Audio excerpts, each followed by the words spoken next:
Alright.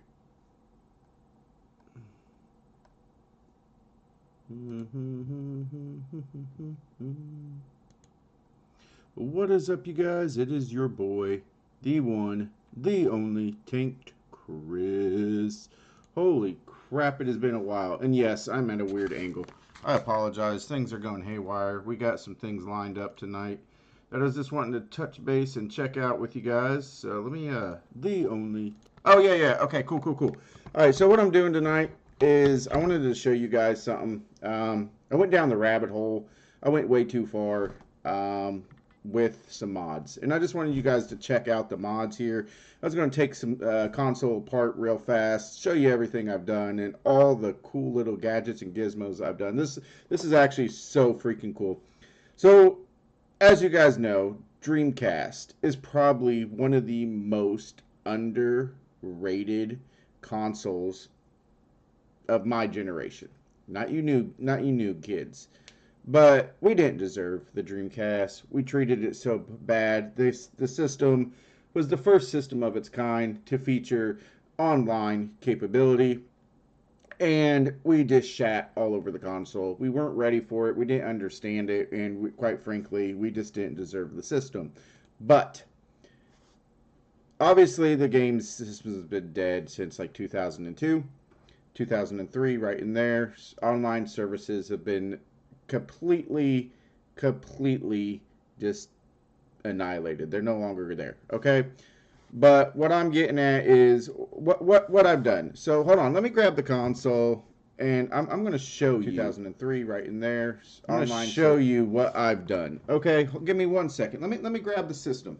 And first of all, then we're going to put it up over here, and I should be able to check everything. You guys should be able to check everything out from there.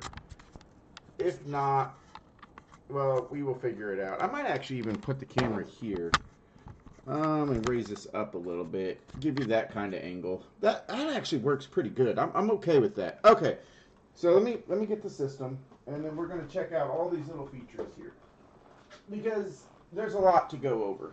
There really freaking is so much to go over here. Okay, I completely, and my son is extremely not happy with me about it, and which is awesome. Okay, well, and when I say it's awesome, what I'm getting at is my kid loves retro games. He loves everything that is retro. Okay, so first of all, let's start with this beauty. Okay, this doodad right here. Okay, this is from Retro Fighters, and these guys are awesome, man. And you know, one of the biggest things with Dreamcast is you're tethered by a cord, right? All right, let me get myself up out of here. Nobody wants to see that. Okay, so Retro Fighters has come out with all these cool controllers and little gadgets and gizmos to kind of give old consoles, old controllers, updated modern feel. So the first thing they've done is, let's start with this. This is their brand new Dreamcast game stick. Now I have their other version of an arcade stick, which is still tethered, and I don't care for it as much. But this lets you completely go wireless. You plug this in, okay? Plug this adapter in to the console. So it's going to go, here, I'll show you guys. So if you don't know the Dreamcast, here's the Dreamcast, right? All right, so you got the 4 ports on the controller on the front. 1, 2, 3, 4. Player 1, 2, 3, and 4, okay? So you would plug this in just like so. And once you power it on, it powers this up. Little red button comes on, links up with the controller. Boom, you get wireless. Put your VMU, which is, for you guys who don't know, Visual Memory Unit, all right? Boom, put that in there. That gives you pretty much wireless. Now the only thing is, yes, the VMU does not go into the new console, which sucks, but it's not that bad. This is fine because you get to be wireless. Now I'm getting ready to crack open this console. We're going to see all the cool stuff we did, okay? So also for games like Phantasy Star Online, Typing of the Dead, all that other stuff. It lets you, you had a Dreamcast keyboard and mouse. Well, those are very hard to find now, and they're very expensive. So, I believe his name is something volts, megavolts. I could be wrong. Okay, this is what they call a USB 4 Maple. You plug this in to a player control, right? Little doodad, boom. Plug in a Wi-Fi hub. This lets you control a keyboard. You can hook a keyboard up to it, and I believe you can even hook up a mouse to it if you wanted as well. And the cool thing about this, you can hook up a USB drive, and it gives you virtual memory, plain and simple. You can save memory blocks to this, and it gives you digital files. So if you're out of space on the VMU, then it's a great way to just store lots and lots and lots of data. Okay, so I want to crack this open. So first of all, we take out the BBA, which is broadband adapter. So you just push a little clip on the bottom, boom, it's out. Okay, now we're going to actually crack open this console, and it's literally 4 screws, and that is it, you guys. 4 screws, man. It is the easiest thing in the world to get into. And I'm just double checking everything. Okay, perfect. Okay, so like I said, easiest console in the world. So we're just going to flip it over. Alright. Got 1, so 1, 2, 3, and then there's one behind the broadband adapter. So we're going to take that off. Okay, we're going to take this screw out. Alright. I just wanted to show you guys this because anybody that's into retro gaming consoles and modding, this is a must on anybody's list. The Dreamcast, they're getting very, very, very hard to find anymore in good condition for a reasonable price. They are out there readily available, but I said the biggest thing with the Dreamcast is modding. And no, I did not recently just buy this. I've had this since 1999 when it came out. 99 or 2000, I can't remember. It's a Model 1. Okay, so we got all 4 freaking buttons out here, right? Okay, so we're gonna, it just slides right off. Alright, perfect. So we're gonna put this aside. Okay, oh, first of all, I updated the open door mechanisms with 3D printed ones that I managed to find online. And the reason I did that is because I'm going to show you. Alright, first of all, you guys are looking at me like, what is going on here? So there's really a lot to explain. First of all, one of the biggest things that I did, obviously, we ripped out the optical drive. Okay, took out the whole CD-ROM drive and replaced it with the GDMU. Okay, so the point of the GDMU is snaps right down on the motherboard with a couple of screws. There's 2 screws, I believe, and it lets you emulate games with ROMs off you push this in off of an SD card. We're going to put it right here. So, oh, let me show you here. So sorry. So it's an SD card, and I have, I'm not kidding you, a 500, let me see if you can see that, a 512 gig SD card, which is overkill. I have 300 games on here, you guys. No bullshit. 300 Dreamcast games. I went down a rabbit hole and could not stop. The GDMU is the first thing that I ever modded on this. Okay? But the problem was, I also left the original power supply in. When you take out the CD-ROM originally plugged into over here on the original power supply. Well, when you take that out, you disconnect 12 volts on the power supply. So now the 12 volts, there's nowhere for an output of 12 volts go to because you took out the CD drive. So what happens is the 12 volts just sits on that power supply, and it got really, really, really hot.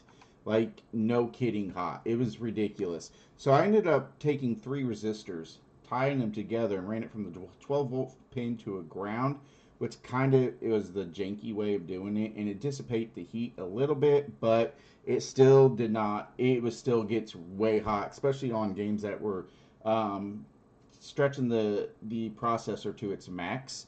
So I in the original power supply was the entire length of the console pretty much.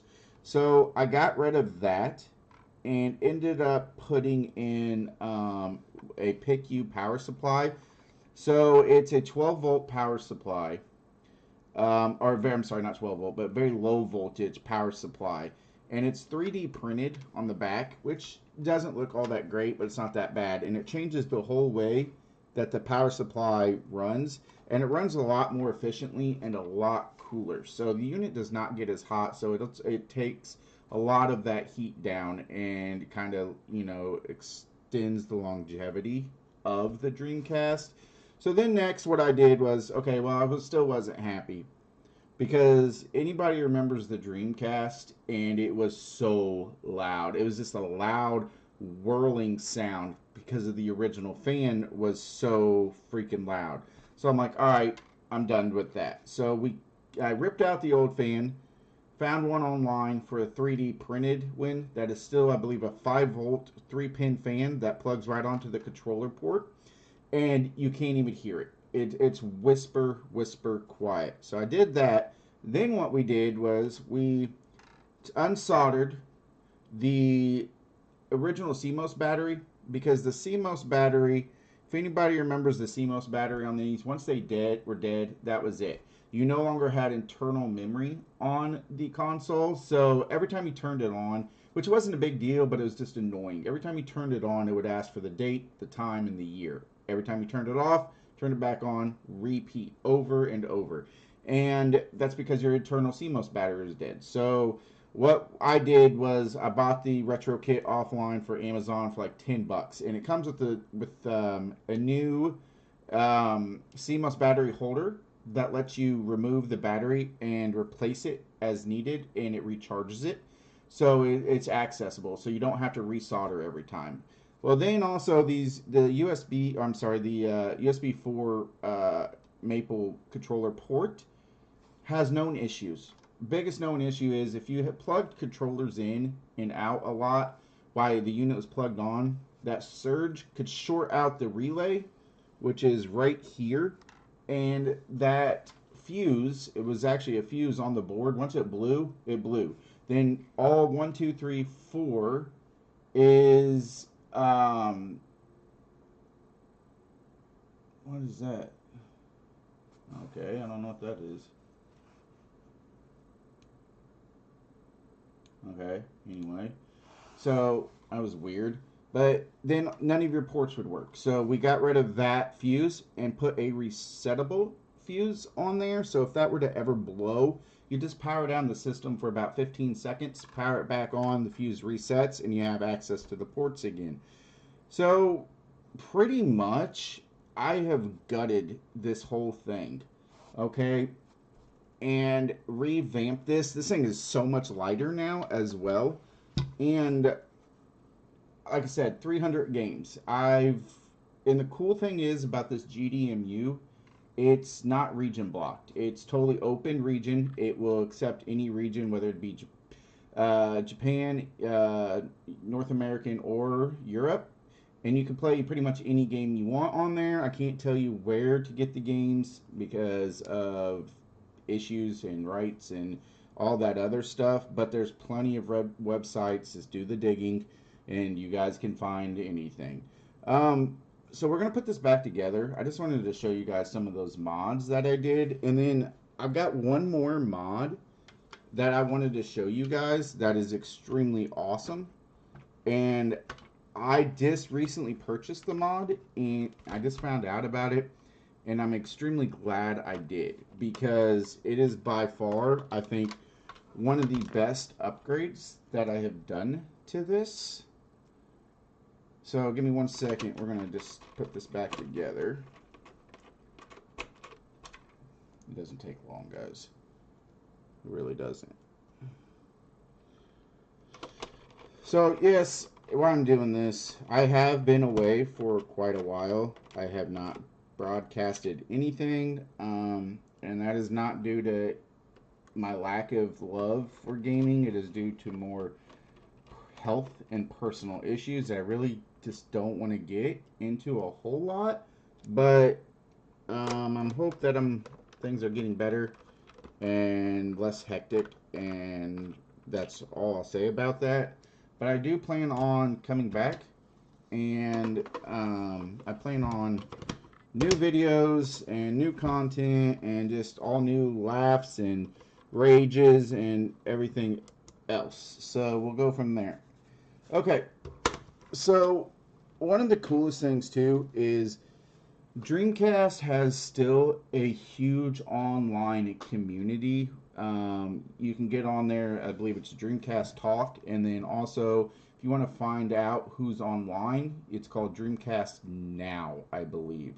But the problem is the Dreamcast, when it was online, it was dial-up. It was 56K modem with a phone line, which is an RG11 phone line cable. So smart modders and geniuses decided to come up together, and they come out with, now there's all different versions of this you can buy, but I bought what they call a Dream Pi. So here's the Dream Pi. The one I got was by Retro Gamers offline. Now these are very expensive, but totally worth the money in my opinion. Not even a second thought about this. So what they've done, taking a Raspberry Pi 3 board. Okay, now this one is cool because a lot of the Dream Pis don't do voltage readers. So, and I'm getting ready to explain this. So, the North American Dreamcast required, when you would plug it into a phone line, an extra 9 volts of power to keep that line stable, the internet connection stable. So, what smart people have done, Raspberry Pi, 56K modem, and that is followed by a line voltage reducer. And this is a voltage reader because North American was 9 volts, Europe was 19 volts, I believe. So anyway, you plug an Ethernet cord in from your modem, then plug the phone line in here to the Dream Pi, and then the phone line into the other into the Dreamcast, and you go through some configurations for private servers, which is all you can find on a great tutorial videos on Dreamcast Now's website. And you put in change your IPS or ISP settings or whatever it is to their settings, and it lets you play online. The Dreamcast in 2025 is still going strong. It's got a huge community, lots of followers. Especially with games like PSO, which is fine, Phantasy Star Online version 2, which they have times set aside where they have online meetings with other players where people can get together, get in a party. You guys do missions and raids and all that other good stuff, man. So yeah, the Dreamcast is still going strong. The community is growing. I personally love it. It's probably one of my favorite consoles of all time, to be honest, no joke. And all these little mods just kind of give it a modern feel, but not really taking away the retro experience, in my opinion. And that's key, because the point of a retro, console and playing is keeping that whole nostalgia feeling. And some of these mods or some of these re-releases of that nostalgia, you lose the punch. And this way you can still play on your retro console, but you have all the modern feelings of nostalgia. I mean, you got new stuff, old stuff, and it's really great time, and it's really, really fun. And I just wanted to show that to you guys because that's a lot of hard work, but it's really easy. Now, some of these mods can get expensive, and I went insanely overboard. A 512 gig SD card is ridiculous, but once I got a taste of the mods, I couldn't stop. And like I said, 300 games, and some of them are Japanese version games only. But the cool thing is about these, and again, I can't tell you where to find the ROMs, but there are patches that are English translated, which makes the experience that much better. And it's just so cool because you can play some games that were never released here in North America. They're only released in Japan or only released in Europe. and Europe, and you get to experience all this because the GDMU that I put in is not region locked. So anyway, man, if you guys are able to get a Dreamcast on your hands, get those little mods. They're there for a reason. They're great, and they add a lot of playability factor to the unit. And that was it. That's all I was wanting to show you guys tonight. No games, nothing that. Slowly introducing myself back into the whole broadcasting community. But, you know, I love you guys for the support, and thank you. And